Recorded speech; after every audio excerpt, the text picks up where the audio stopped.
Welcome to People with Purpose. I am your host, Sylvain Rochon. I'm a speaker, an author, a serial entrepreneur, and a business strategist. My purpose is to engineer a paradise on Earth using cutting-edge technology. I hope this show will give you excellent examples of individuals that chose to do great things in their personal and professional lives. Perhaps they will inspire you to follow in their footsteps. The show's format is very simple. I ask my guests 3 simple questions. What is your personal purpose? Why is it important to you? And how did you get started? Now let's hear from our guest.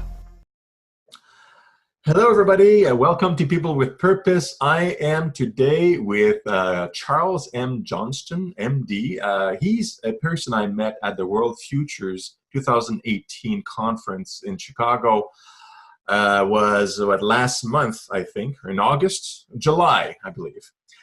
Charles is a psychiatrist. He's a futurist. He's the director of the Institute of Creative Development. He's the originator of the creative systems theory, and also the author of Hope and the Future, Confronting Today's Crisis of Purpose, which is one of 8 books and a lot of other publications, like in blogs and articles that he's written over the years.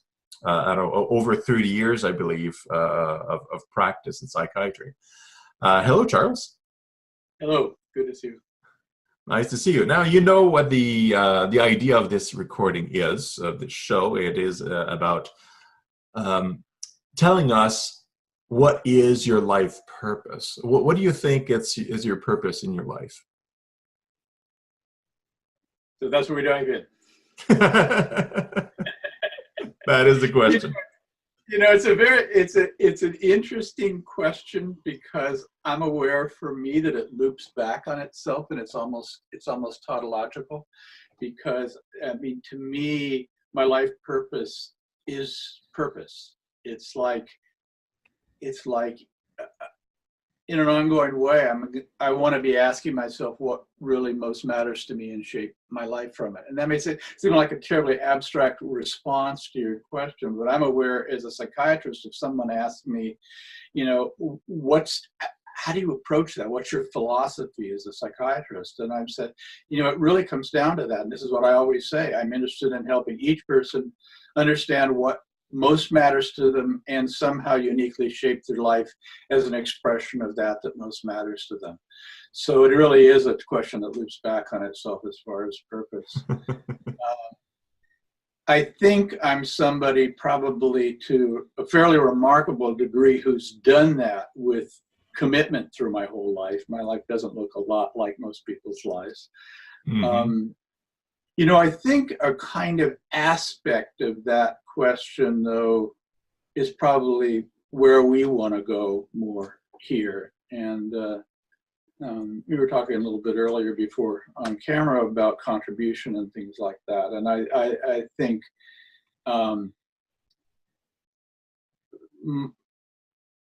deepest purpose in my life has been related to contribution in different ways, and has evolved in different ways over the course of my life. And I think that's the piece of purpose that's most useful and interesting to talk about here. Mm-hmm. And it's kind of interesting. This week on Thursday will be my 70th birthday, and so it's been an interesting time of sort of reflecting back on the chapters of my life and how they engaged that question of purpose in different ways and how it's unfolded. And it's sort of interesting as I've reflected back to realize how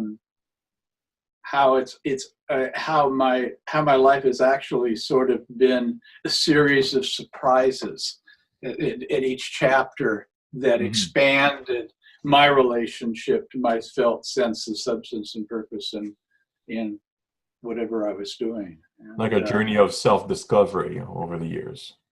Well, yeah, and I would say it was that there are elements of it being self-discovery, but I would almost say it was more existence discovery. It's this discovery about the world around me and how things worked and what is important in the larger context of things. So for example, I was in my um, um, I was in my early 20s when I had some of the initial insights that creative systems theory came out of. And, you know, and they just sort of like, oh, isn't that fascinating? That gives me a whole different lens to look at things out of. And that ended up, I mean, not only the development of the ideas, but 7 years of work going into the writing of my first book and that, and all of that, which engaged me at a level that I'd never really been engaged creatively before. I mean, it sort of was the story of my life for that period of time. I finished that book up and went, okay, that's cool. What a nice thing. That's done. I will now move on to my next piece of creative work, whatever that may be. And then as I engaged the world with it, a couple things were pretty clear in terms of the feedback I got back and the conversations that came out of it. You know, one is, Charlie, that's not just interesting and practical and useful. That's pretty important stuff in the history of ideas, and you should really be looking at what underlies what you've written.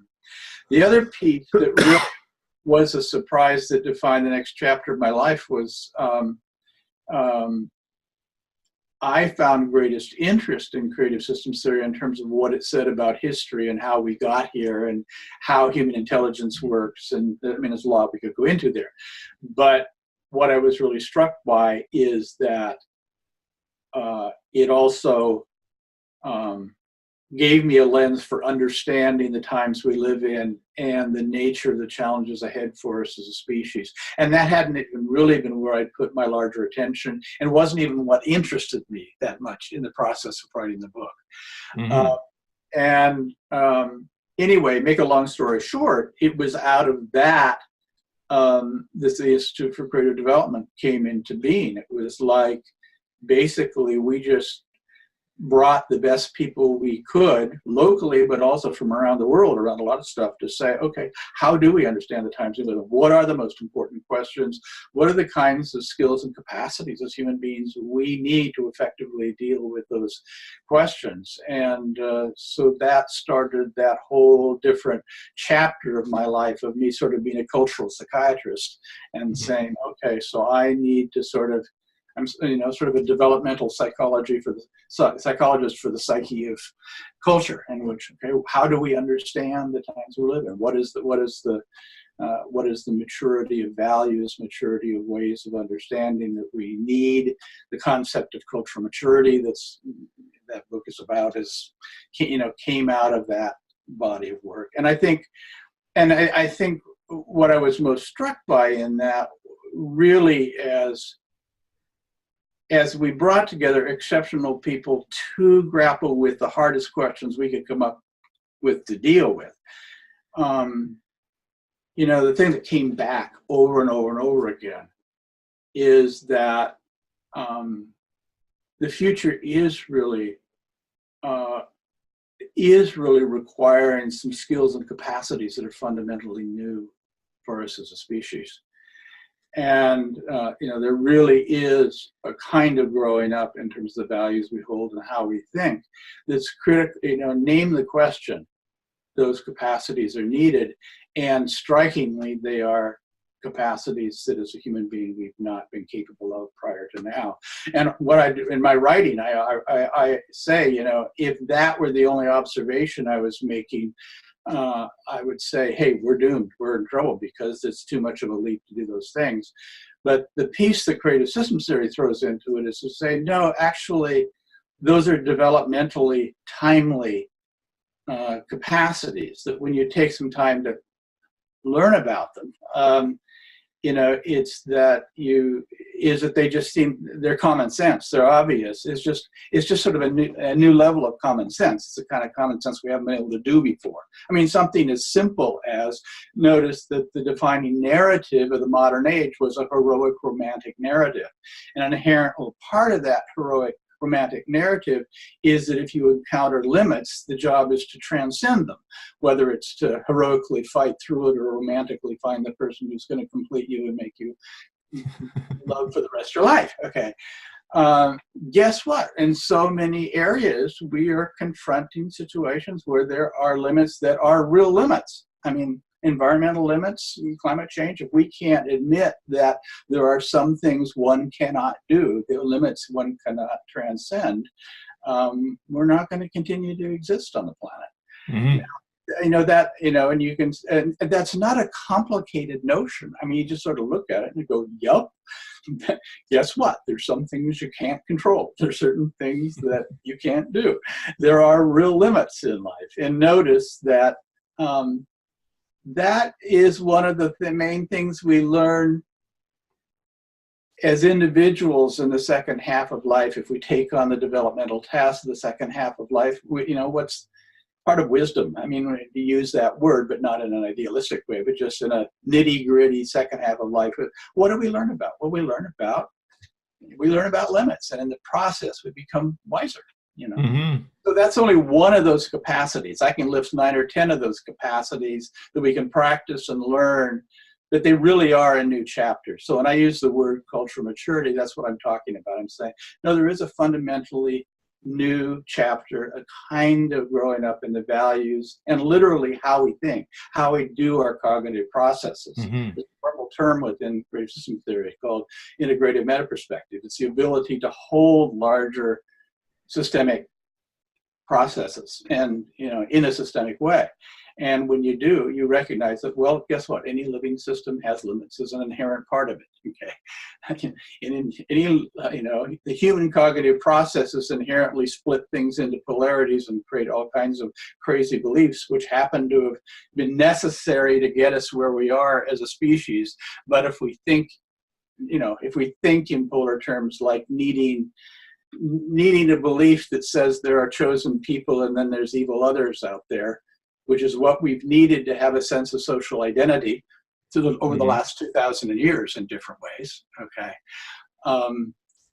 if we continue to need to have evil others somewhere on the planet in a globalized world with readily available weapons of mass destruction, things aren't going to go very well. So anyway, coming back to so much of my, that's the kind, you can feel a certain, the passion to me comes, we're at a very interesting developmental place, as I see it, in the psyche of culture. And I'm interested in being able to understand it, articulate it, create environments that help people develop those sensibilities and capacities themselves so we can have effective leadership in our personal lives, but also effective leadership in a planetary sense. Right. And do you, obviously there's a lot of thought. I mean, you spent your whole life up until now delving into human purpose, helping individuals, right, as well, with their own identity crises or purpose crisis. And now with these books, it's more of a social education that you're providing. So there's a lot of passion into it. Now, why do you think that specific kind of purpose or path in your career, in your personal life, has been such of high importance for you? Like, where does the importance come from? Well, that's a fascinating question. I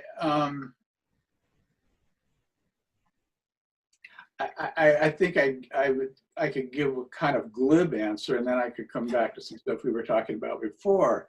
It's sort of like I think those are the most important questions to be asking.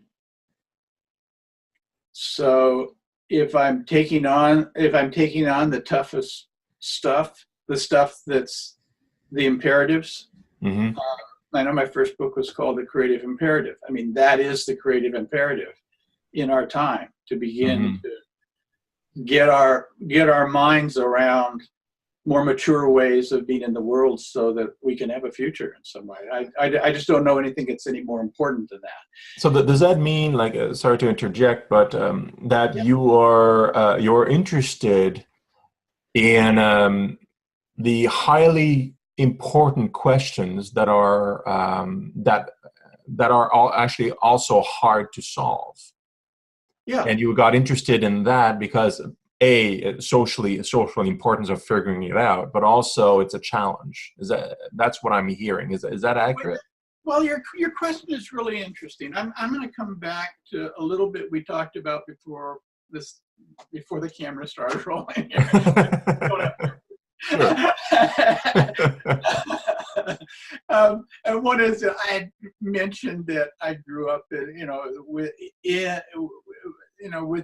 the stories of my ancestors coming over the Oregon Trail up, so there's a pioneering story. So I think one question I grew up with around purpose for myself in an odd way was, without giving it too much thought, but there was a question of, well, what does it mean to be a pioneer in our time? And so I feel substance in that and solidity in that.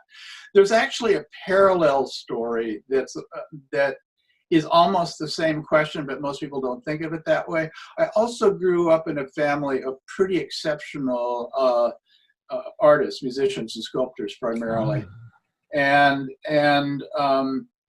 And I have a fairly different view of art than a lot of people. If somebody says, well, what's the purpose of art? Well, if you look at it historically, the purpose of art is to give voice to just emerging sensibilities in the psyche of culture.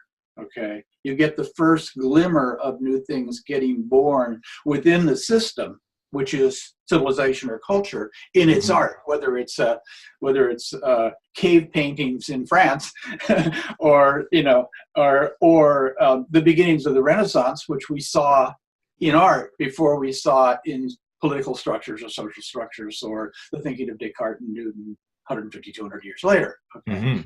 So I think there's a way that was even a more primary question in my growing up, because I was a sculptor before I did any of this other stuff, and that's in many ways my primary expressive form.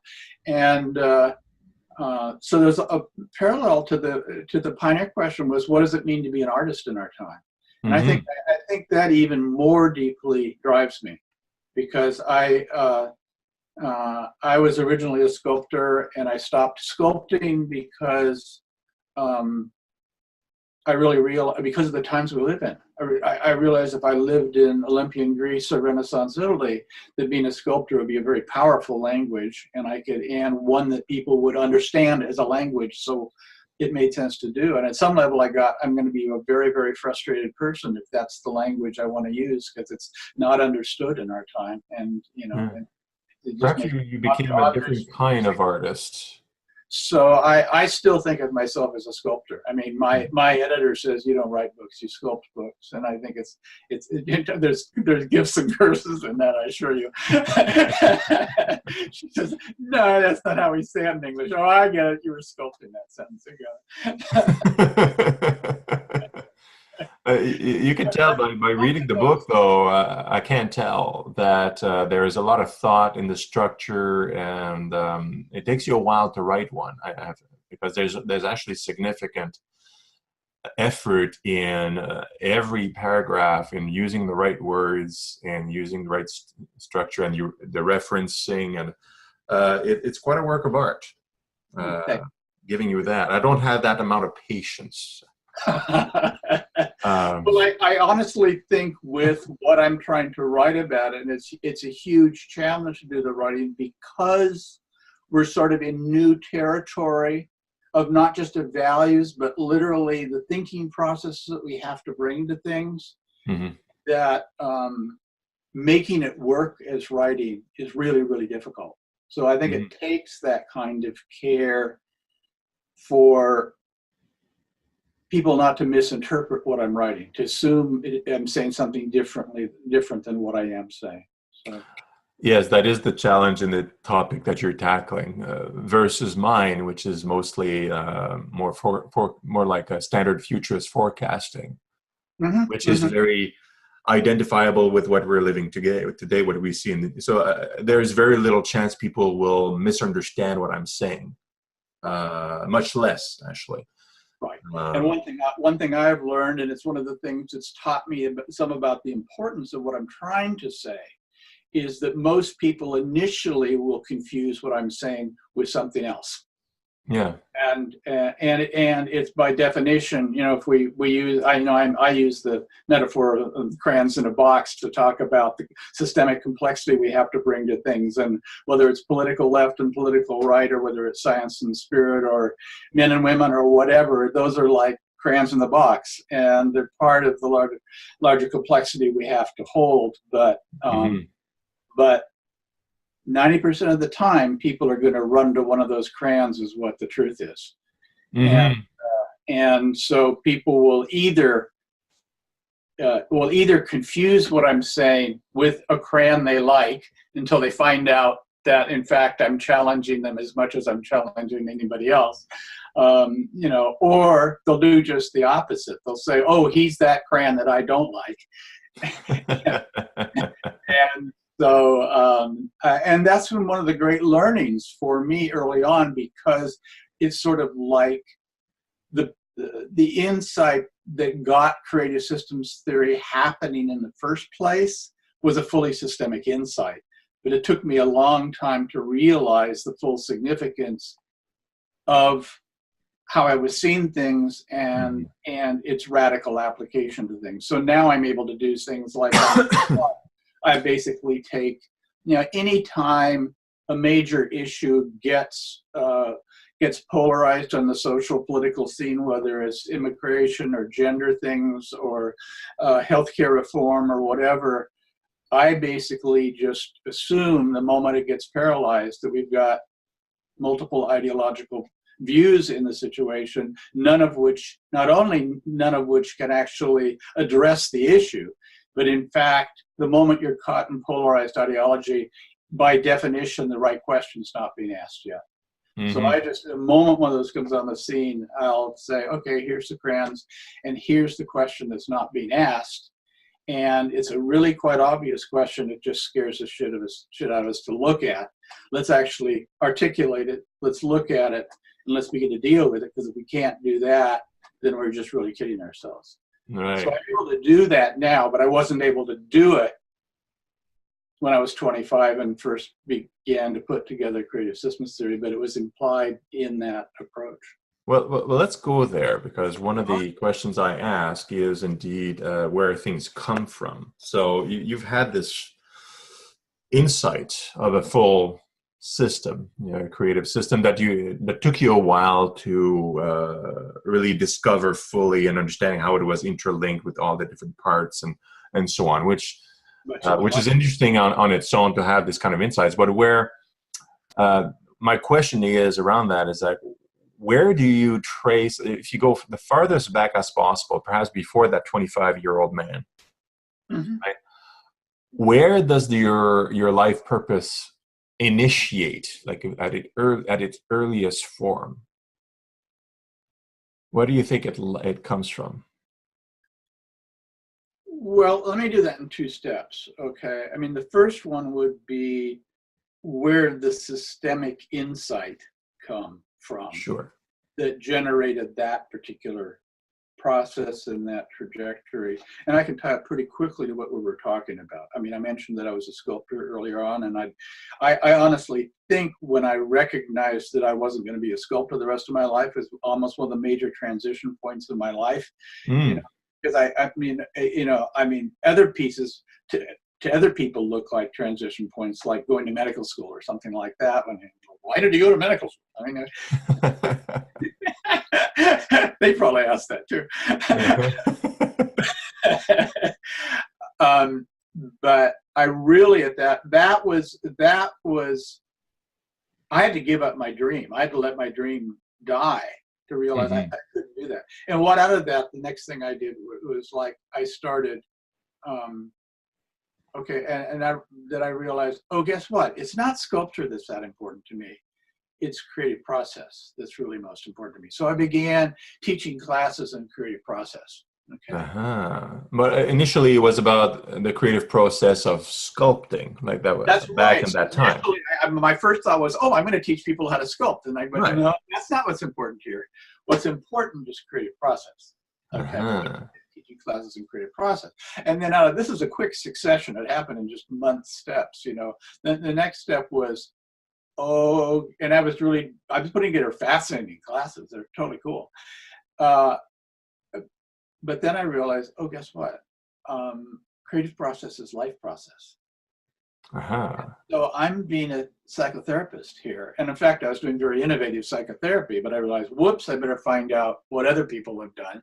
So that got me into training as a psychiatrist, but that wasn't the really important question, because the next question is, well, what is creative process? Why are we creative?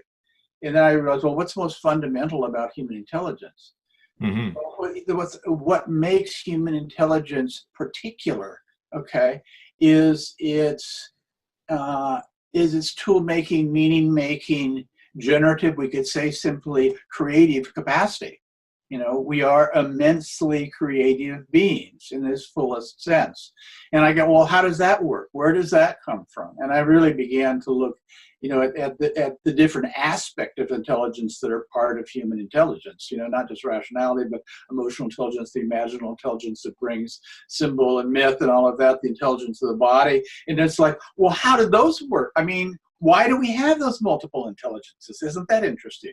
You notice how different that is from our modern age concept of intelligence, which is entirely rationality with a little bit of subjective here. But when you go, oh, what's this whole, and then I went, oh, isn't this interesting? At different stages in the evolution of culture, different of those intelligences are primary. Well, which one's more important? I go, oh, no one's important. They come to the fore and generate different points in any formative creative process. That was the beginning of creative systems theory. So there I said, oh, that's interesting. That's how creative processes work.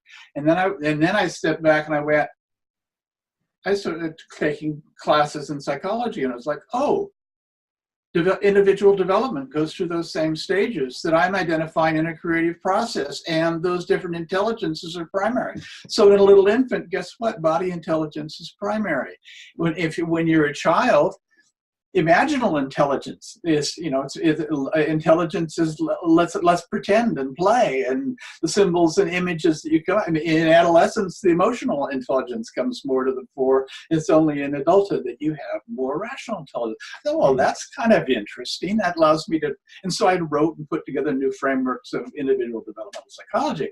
But then what started clicking is going, guess what? I think culture does the same thing. So at that point, I was very fortunate. Do you know who Joseph Campbell was? No. Okay, Joseph Campbell is probably is the last century's most articulate chronicler of myth and symbol across cultures. Okay. So if you sort of said Carl Jung did that for the last century, Joseph Campbell was the next person, and I just lucked into studying with him before anybody knew who he was, and so learned a lot about the history of civilization through other intelligences besides just history as governments and wars, which is usually how we think about history. Anyway, so creative systems theory came out of that. Basically, at the heart of creative systems theory is the notion that the human psyche organizes creatively because we are tool-making, meaning-making beings. And once you realize that that's how intelligence works, then you can see pattern in every kind of human process, from individual development to how a relationship develops to how culture develops. And with that, you can also see pattern in terms of personality style differences from the same framework. So that's called patterning in space as opposed to patterning in time. There's developmental notions and also spatial notions. But the developmental notions then throws you into the piece that we were talking about earlier, which threw me into the question of, okay, so if I can understand the history of civilization using that framework, what does it say about the time we're in now? Because we have this notion that somehow modern age belief is some ideal and endpoint in terms of human civilization. And my response is, well, if that's an endpoint, we're doomed. But there's this idea that the way our society are thinking, including in the Middle East, like the different societies, like we have very different ideologies in different societies, that these are static. And we identify ourselves to these cultures depending where we are, and then there seems to be this competition of who has the better culture or who has the better society, right? That's right. And I find that completely aberrant. And knowing a little bit about history myself, That's right.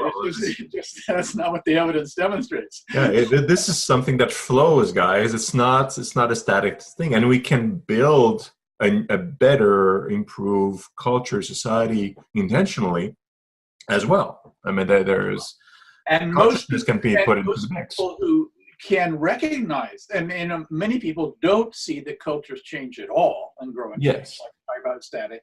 But even people who do perceive it growing and developing, one, either assume the times we live in is an ideal and endpoint, whether it's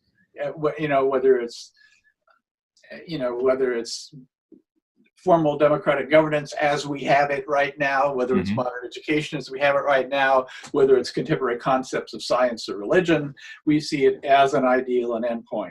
Or if we have a concept of progress, we don't alter the paradigm.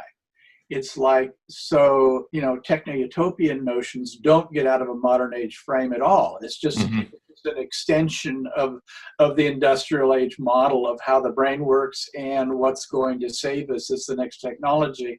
Okay, that's a modern age story. That's, and each of the previous chapters, like the chapter that took us into the modern age, radically redefined the underpinnings of not just our values and our beliefs, but if you put it in creative systems center, if we took the time to do it, I could tell you how the brain works differently at each of those developmental stages, whether you're talking about a creative process or individual development or the development of culture.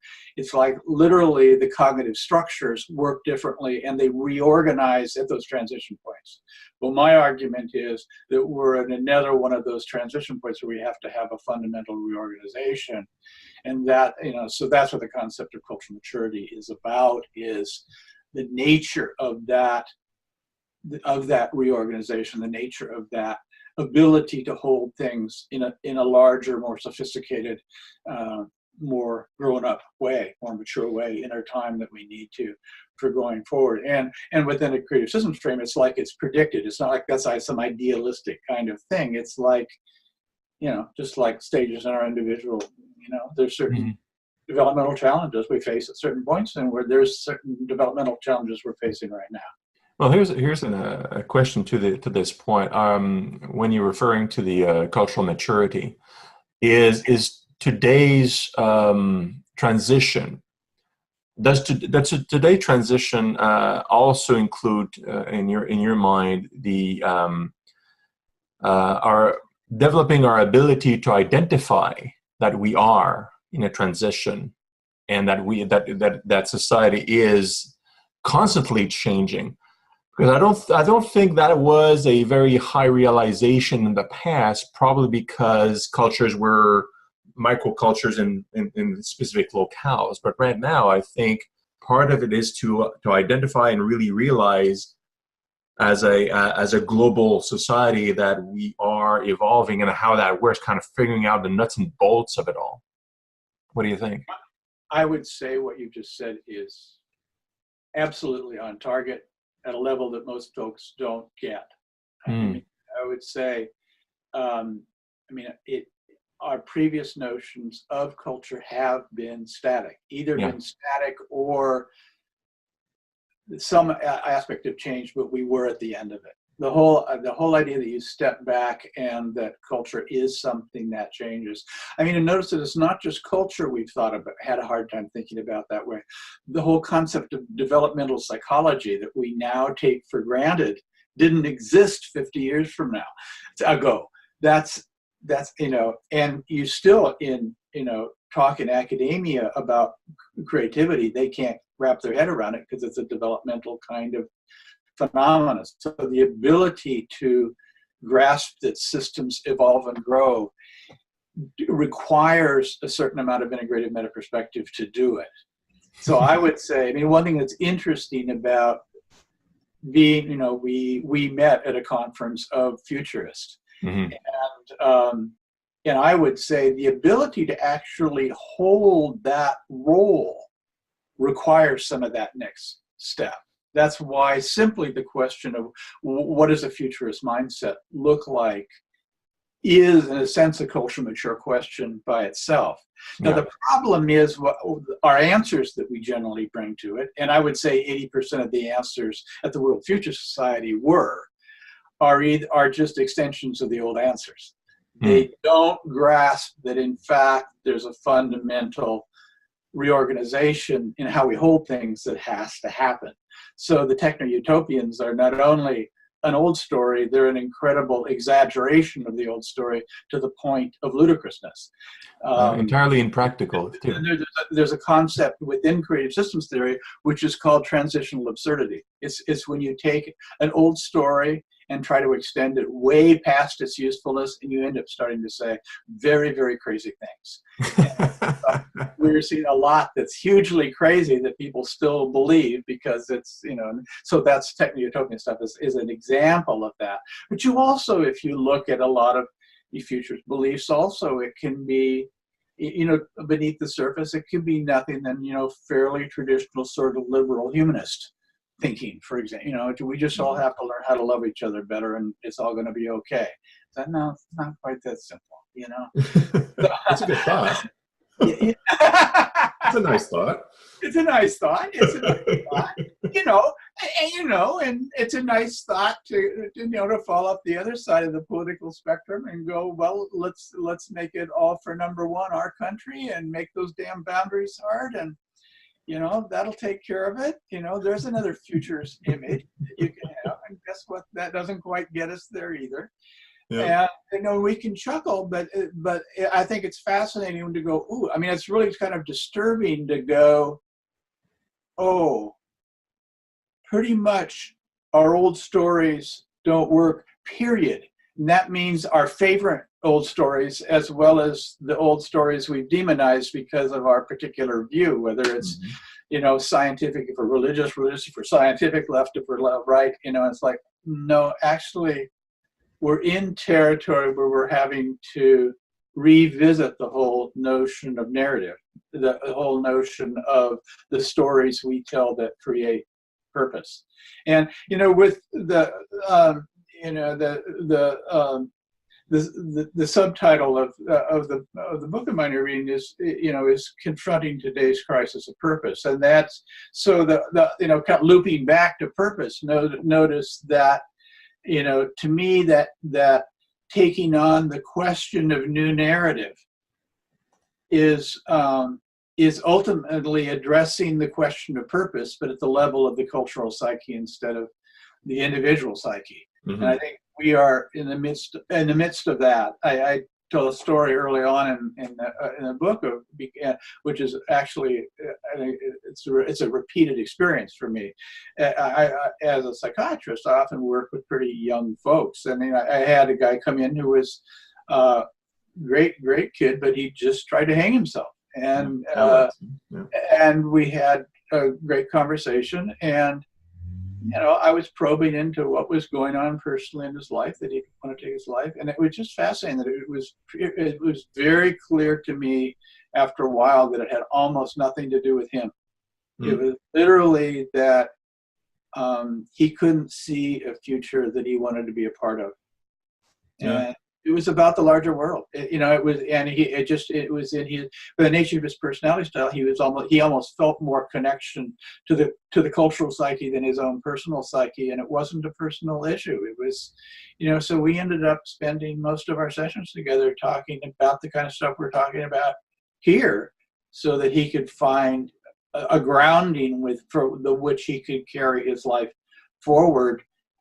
And make a contribution, and it had to be a contribution within that new story. It had to be a contribution as part of that emerging narrative that was a more mature narrative. And it was only through that conversation that he could feel his personal purpose. So I think in our time, it's personal purposes requiring not only that we be interested in something larger than ourselves, but it's like we also have to be able to be in touch with a larger than ourselves that is timely in this moment, that is about the emerging. It's not the same larger than ourselves that existed 10 years ago, 50 years ago, 100 years ago.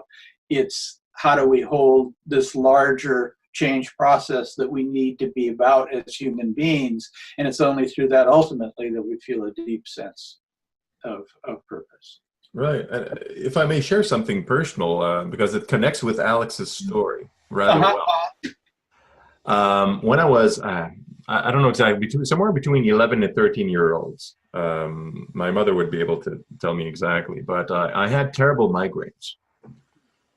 And went to a specialist. Specialist says, well, it's because you're stressed out. Too much stress accumulated causing the migraine. So I started taking pills, and that helped just to soothe the stress.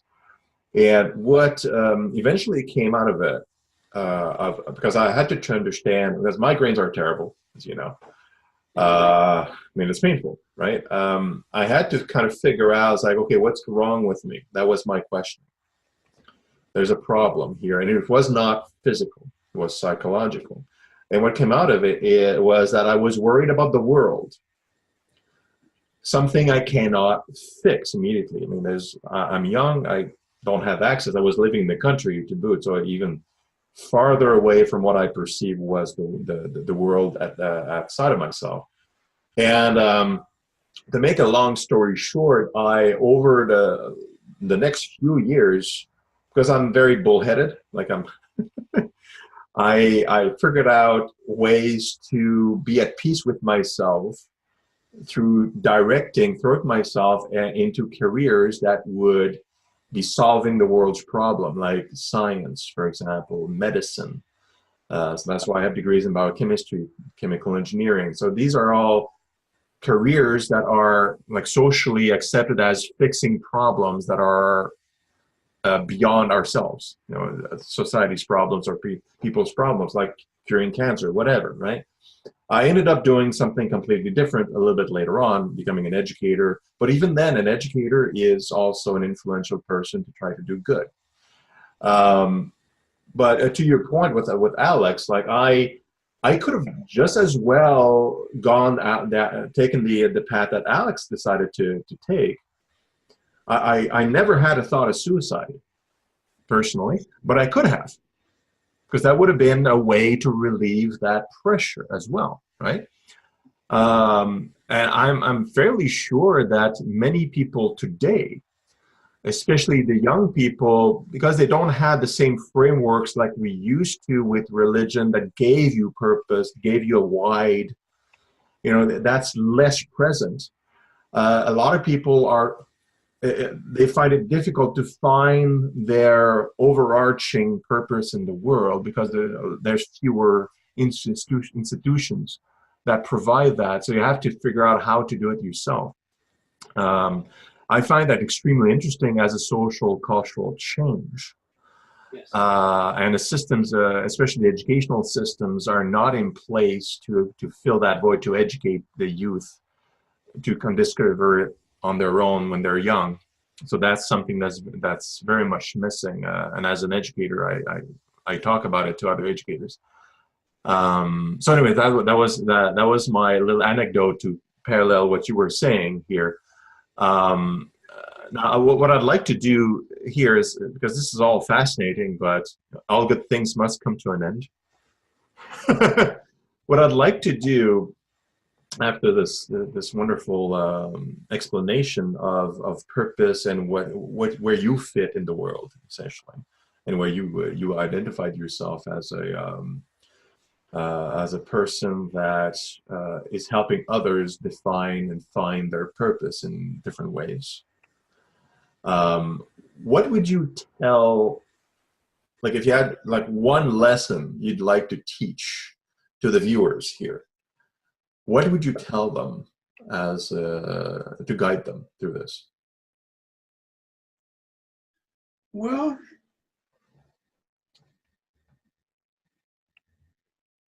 I think it would be the message that our times are challenging us in a pretty profound way. That's also an amazing way, but it really is profound, and there's no guarantee in any way we're going to make it through, quite honestly. But that there really is a kind of growing up, a kind of maturity in the values we hold and how we think that the future is about. And that means our future well-being and our future survival, but it also means our future sense of simply meaning and being, living lives that actually have substance and significance. But I think that's our task. I think that kind of growing up as a species is the gift and curse of our time. And a fascinating path it is. Yep. I'm thoroughly enjoying this transition personally. I think it's dangerous, it's challenging, it's fascinating. And at the end of the line, I think if we succeed, right, in going through these humps and maturing, I think we'll be in a wonderful place as a humanity. I don't think they could be more interesting times to be. They're also very much 2 steps forward, 1 step back times. I mean, there's crazinesses that are an inherent part of the transitions. There's crazinesses that come from our fears of engaging the transitions. But it couldn't be more profound ultimately. Great stuff. I'm constantly challenging the viewers to get engaged in the future and taking action and positive action. I think you're part of the positive growth. You're a contributor to the positive growth of our society, and I truly appreciate your work. Your life's work, turns out, is along those lines. I think that's super important. This has been Charles Johnston, the author of Hope in the Future. How appropriate a title is that to finally end this discussion and wonderful talk. Thanks a lot, Charles, for your time. Great for talking, Sylvain. Cool. Thank you. I hope you enjoyed the interview. If you did, please subscribe to the channel, comment, like, and share. Please join me also on Clubify, a social app allowing us to share ideas and where you can participate in some of my projects. The link is in the section below. Also, if you wish to recommend someone great I should interview, please let me know. And as always, follow your passion. See you next week.